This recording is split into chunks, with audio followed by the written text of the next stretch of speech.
Coming to the first chapter, that is electric charges and fields. Okay, so coming to the introduction of this chapter. Okay, so in our daily life we observe many effects of static electricity. Okay, so see here some of the examples which we come across this static electricity is nothing but you can see there. There is some of the lists. Okay, so crackling sound is produced when we comb dry hair with a plastic comb. I think this example has been, I mean, this thing you people have been experienced, right? When you comb the dry hair with a plastic comb, you hear a crackling sound. Similarly, a crackling sound is heard when we put off our nylon clothes, terylene or nylon clothes. Okay, so just when you put off your terylene or nylon clothes, even, I mean, you have been experience this. I think the crackling sound is heard. And the next, when we rub a balloon on a cloth, the balloon can stick to the wall. Okay, so when you rub the balloon to a cloth, and when you bring that balloon close to the wall, okay, it gets sticks to the wall. Okay, similarly you have been seen lot of dust collects on the television screen, right? When you just wipe your television screen, so you will come to know that there are a lot of dust on it, right? So similarly, one more example, crackling sound is heard when we wipe the television screen with our hand when the TV is on. Okay, so this thing I think you can experience. In case if you have not experienced, now you can experience that. Okay, just go and wipe the television screen, okay, when it is on. Okay, so you hear the crackling sound there. So these are some of the examples of static electricity. Okay, so if you ask why do you observe these things? Okay, why these sounds are produced, crackling sound. Okay, so if you ask why is this crackling sound is produced, it is due to the charging or discharging a body. Okay, so charging a body is nothing but what? It accepts the charges. Okay, discharging is nothing but it loses the charges. Okay, charging is nothing but gaining the charges, whereas the discharging is nothing but the losing the charges. Okay, so these are some of the examples for the static electricity. Okay, so now coming to this electrostatics. Okay, so electrostatics, as you know that the name itself says something about the static. Static is nothing but what? Which doesn't move. Okay, which is at rest, right? So let us go through about the definition of that electrostatics. See, the branch of physics which deals with the study of electric forces, electric fields, and electric potentials due to charges at rest is known as electrostatic. It is also called as static electricity or frictional electricity. Right? So now I think you know about. I mean, you are aware of this static electricity. I think, right? See, electrostatic is nothing but it is a branch of physics which deals about the study of electric forces, okay, electric fields and electric potentials due to the charges which are at rest. Okay, once again I'm mentioning that the charges which are at rest. Okay, so I mentioned about three things there, three words there: electric forces, electric fields, and electric potential. About this electric field and electric potential, okay, electric field in the same chapter we are going to study later. Okay, and about that electric potential we are going to study in the next chapter. Okay, so now coming to the electric forces. Okay, so what do you mean by this electric force? See, I'll just read out that electric charge definition once so that you'll come to know what do you mean by that electric force. Okay, see here, electric charge is defined as electric charge is a physical quantity which causes electric force in matter. Or you have one more definition, that is nothing but the property of the objects by virtue of which they exert electric force on each other is related to electric charge. Okay, so as you know that, see, this some people know they don't have a little bit common sense also. Okay, they keep writing on the screen. Okay, fine. So coming to this electric charge. Okay, So the property of the objects by virtue of which they exert electric force on each other. Okay, if I say that if the two charges, like charges, okay, like charges, it can be two positive charges or it can be two negative charges. Okay, when you bring closer to each other, what happened? It exerts the force, right? Force of repulsion. Similarly, when you bring closer the unlike charges, that is one positive and one negative, it experiences a force of attraction. Okay, so hence charges exerts the force. Okay, so this is regarding the electric forces we call. Okay, so now let us see about what happens when you rub the glass rod with silk cloth. Okay, so just I'll highlight that. So just I'm reading out this paragraph here.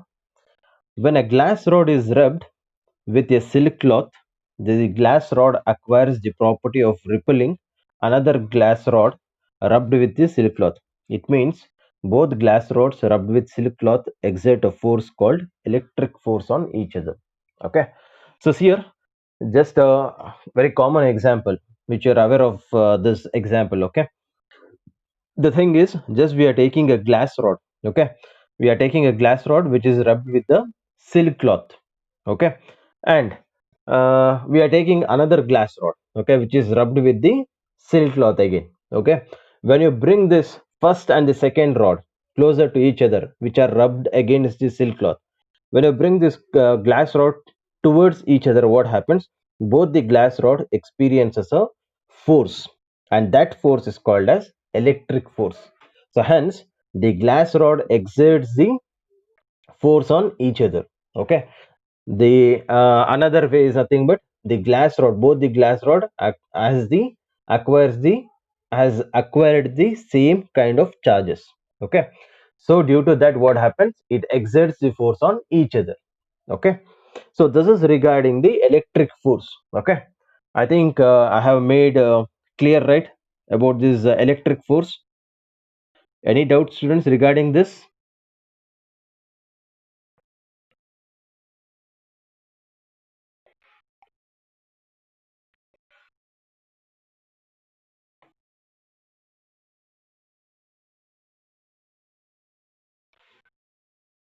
Is it clear, students, about this electric force? Have I made clear to you people? Yes, I'm not getting any reply. I need a reply from everyone. Is it fine? Is it fine? What do you mean by this static electricity? What do you mean by this electric force?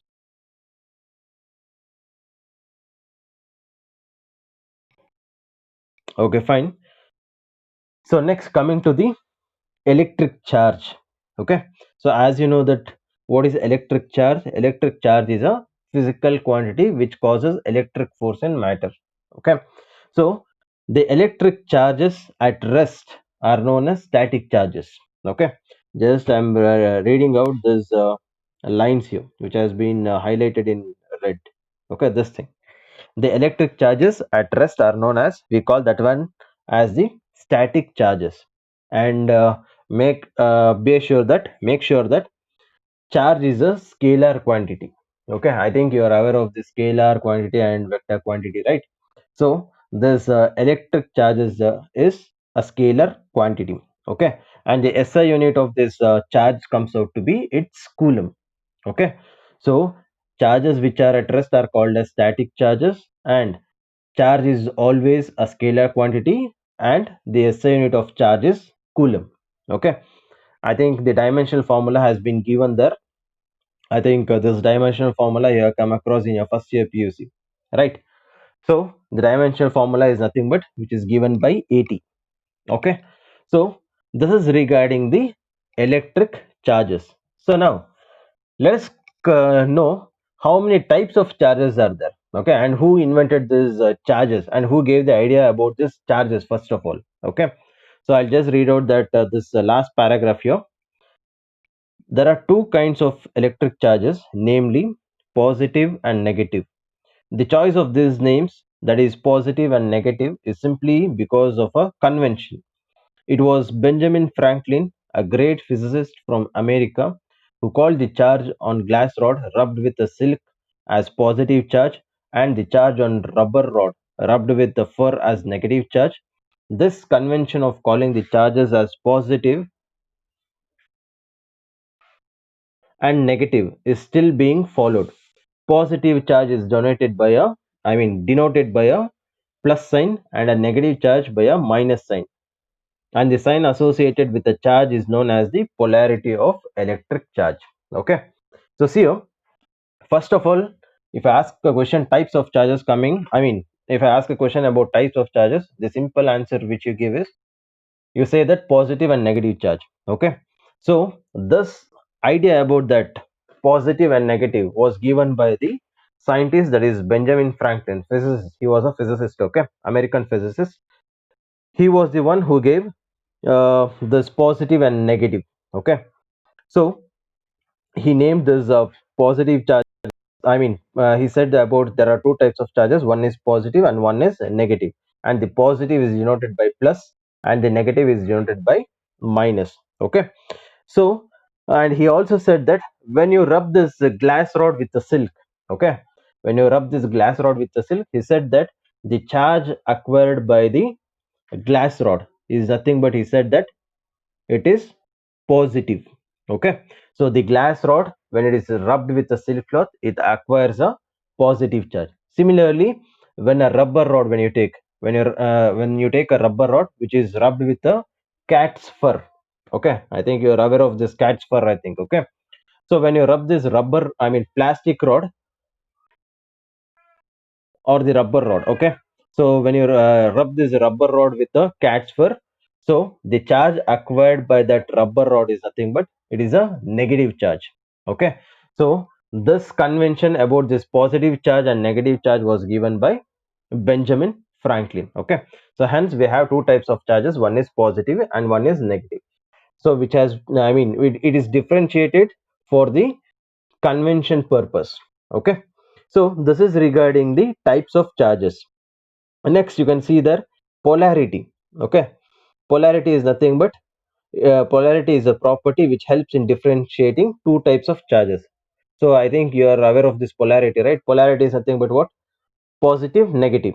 Okay, to differentiate the charges, we are using this polarity. Okay, either plus or minus. Okay, so next, neutral. What do you mean by this neutral? When do you call the body is to be neutral? Anyone? Can you give me the answer for this? When do you say that the body is neutral?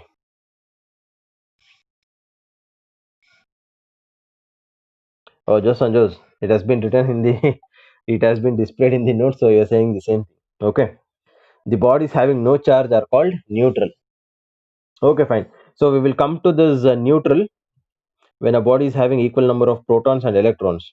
Yes, exactly. Okay, when the body has the equal number of positive charge and negative charge, okay, we call that one, that body has to be neutral. Okay, I'll come to that neutral part, okay, little bit later in the further topics. Okay, so as of now, just make sure that when do we call the body to be neutral? As when the body contains equal number of positive charges and negative charges, and that body is said to be neutral. Okay, and you can see their figure. In the figure, there are different types of things has been explained in that. Okay, you have starting figure from A, B, C, D, E, F. Okay, so each figure says about the different things. Okay, so coming to the first figure. Okay, just go to the first figure and I'll just read out that first explanation of that figure A now. Okay, see, I'll just read out. Figure A represents a glass rod rubbed with silk repel another glass rod rubbed with silk, since both rod consists of positive charges. Okay, that means that see, listen here. First of all, as you know that, let us take a first. Let us take one glass rod. Okay, which has been rubbed against silk cloth. As you know that the glass rod acquires the positive charges. Let us keep one side. Okay, let us take the another glass rod. Okay, so let us take another glass rod. Again, you are rubbing that glass rod with a silk cloth.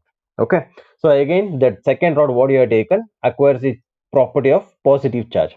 So next, the two glass rods, okay, you are going to uh, you are getting the glass rod closer to each other. So what happens, it gets ripples, okay, due to presence of like charges on both the glass rods. Okay, that is the significance of that first figure there, figure A there.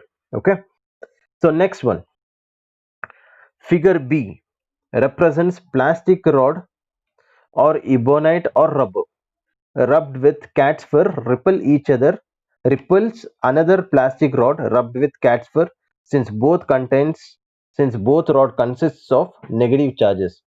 Again the same thing.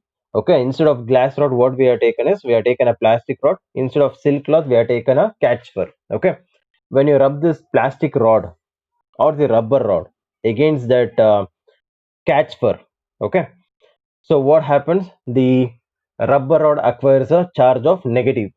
Okay, similarly if you take another rubber rod and you rub against the cat's fur, again the rubber rod acquires a charge of negative.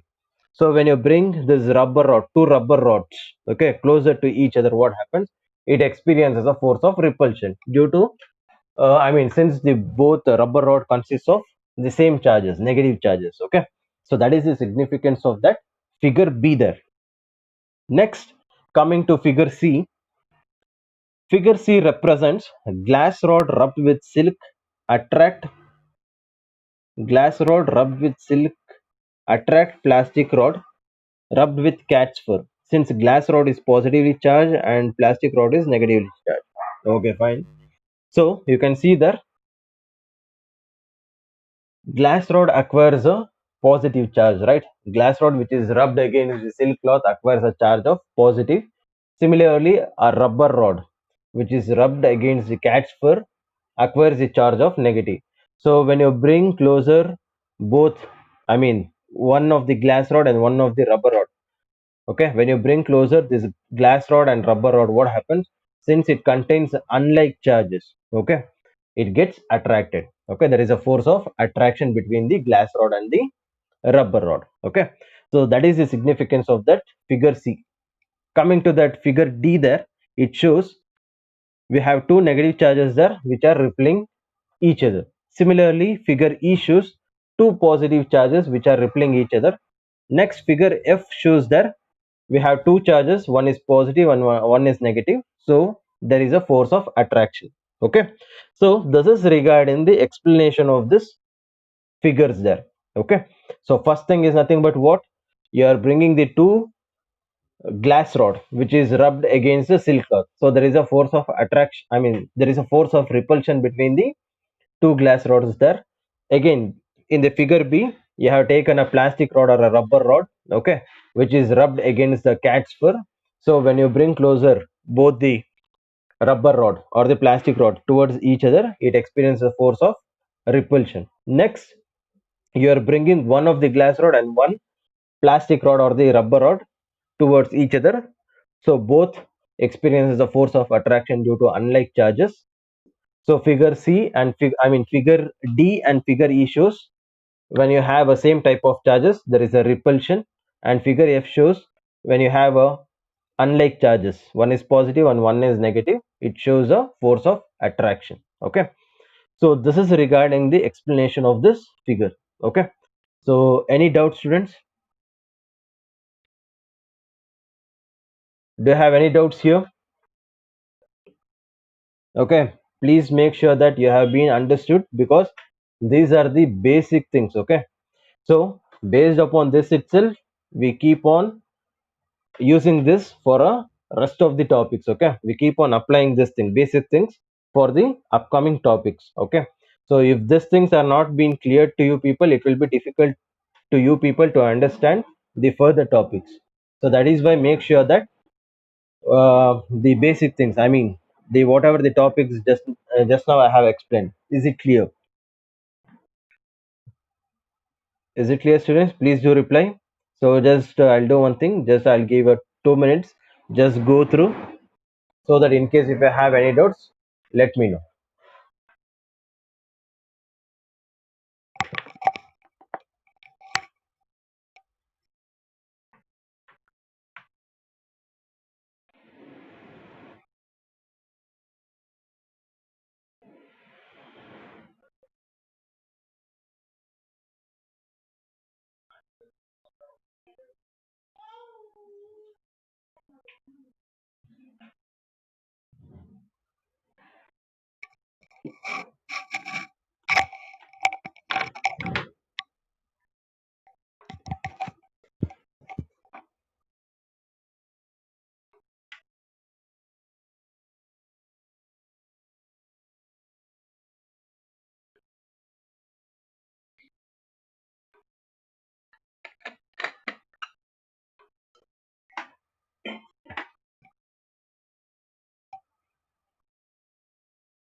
So any doubt, students, please let me know, or else shall we move to the next topic?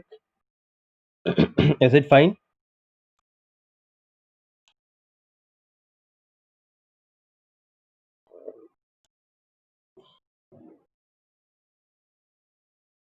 Okay, fine. We'll move to the next.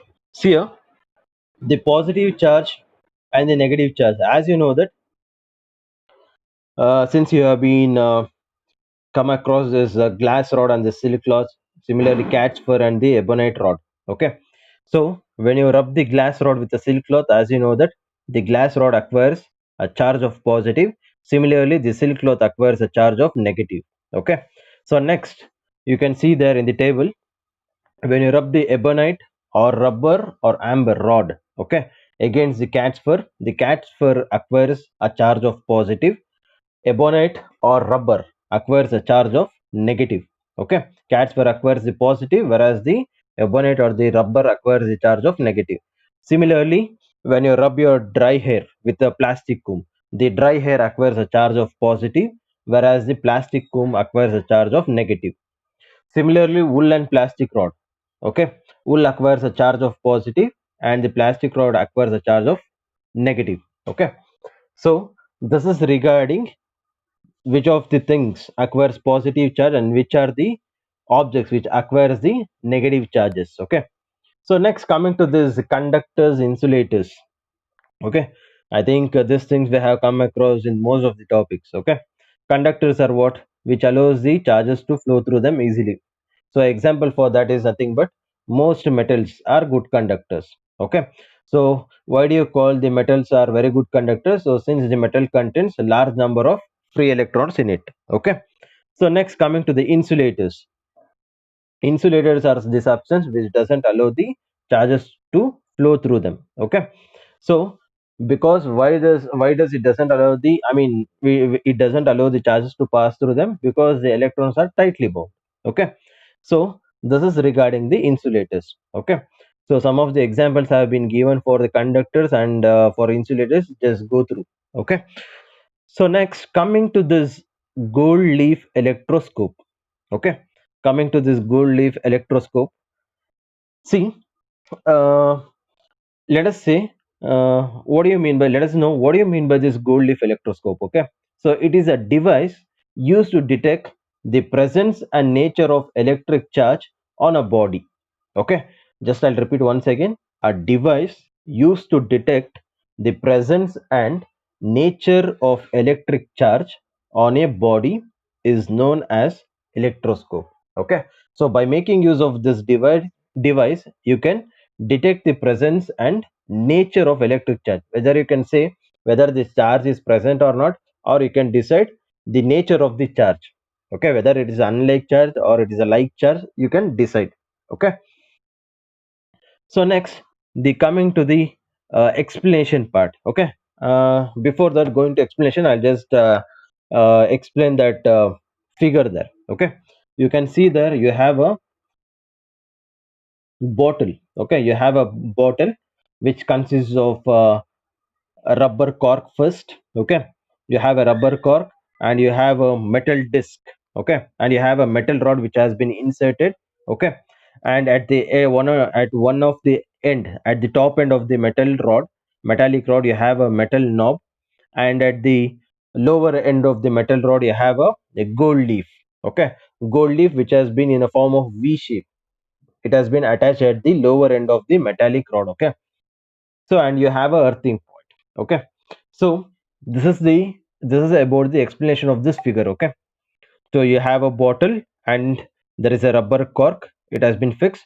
So a metallic rod has been inserted into the bottle. Okay, so one end has been you have a metal knob there, and at the lower end you have a gold leaf which has been attached in a V shape to the lower end of the rod.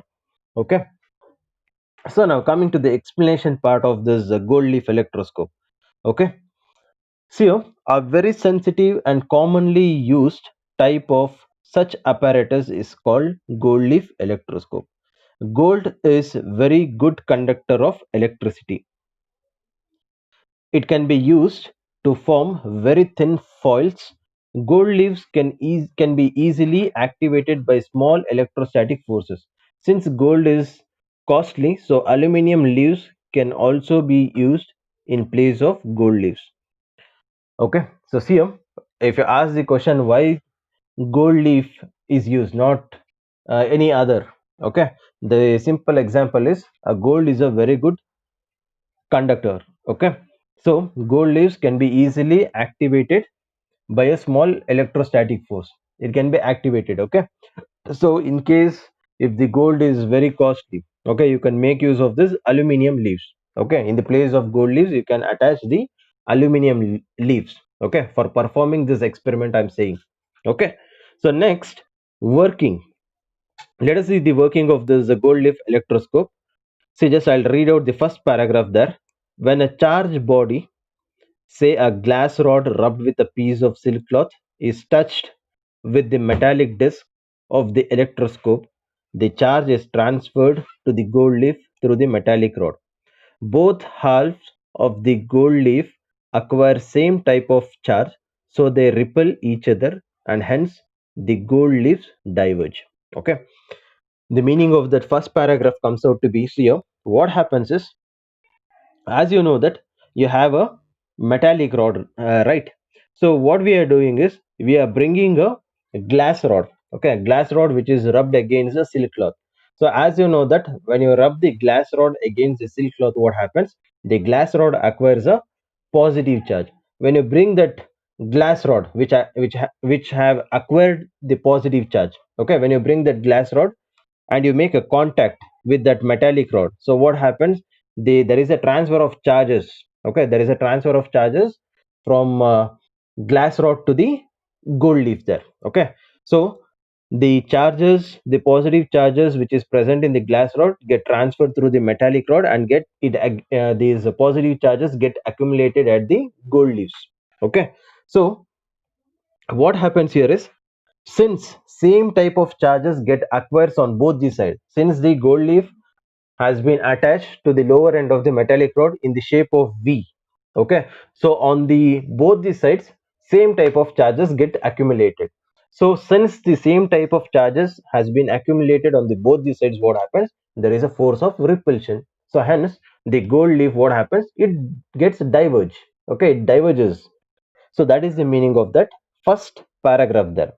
So coming to the second paragraph, distance between the diverged halves of the gold leaf depends upon the quantity or amount of electric charge on the leaf.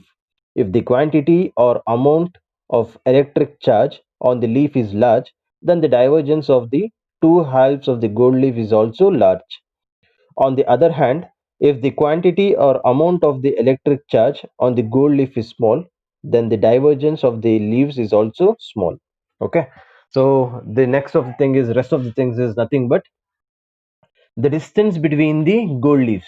Okay, or the divergence between the gold leaves depends upon the amount of charges, depends upon the quantity of charges. If more charges has been accumulated on both the sides of the gold leaves, assume that more charges has been accumulated on both the sides of the gold leaves, so what happens? More is the divergence or more is the distance between the two gold leaves. Okay, so let us say that there are less amount of charges has been accumulated on both the sides of the gold leaf. So what happens? Obviously the divergence should be a small, or the distance between the two gold leaves is should be small. right? So hence the divergence between the gold leaves depends upon the quantity or amount of charges. More the charges accumulated, more will be the divergence. Less is the amount of charges accumulated, less is the divergence. Okay, so that is the meaning of the I mean meaning of that second paragraph. Okay, so this is how you are going to find the presence and the nature of the charges, okay, by making use of this gold leaf electroscope. Okay, so is this fine about this gold leaf electroscope? Is this fine, students? Have you people have understood about this gold leaf electroscope experiment? Please do reply so that just I'll come to know whether you have been understood or not.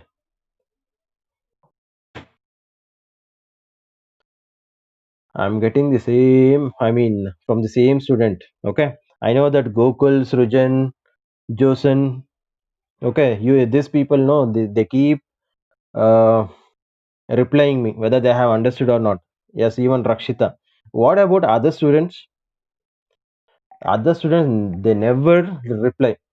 How about Adarsh, Aishwarya, B Kiran, Chaitra, Danush? How about this Hemant, Kirtana?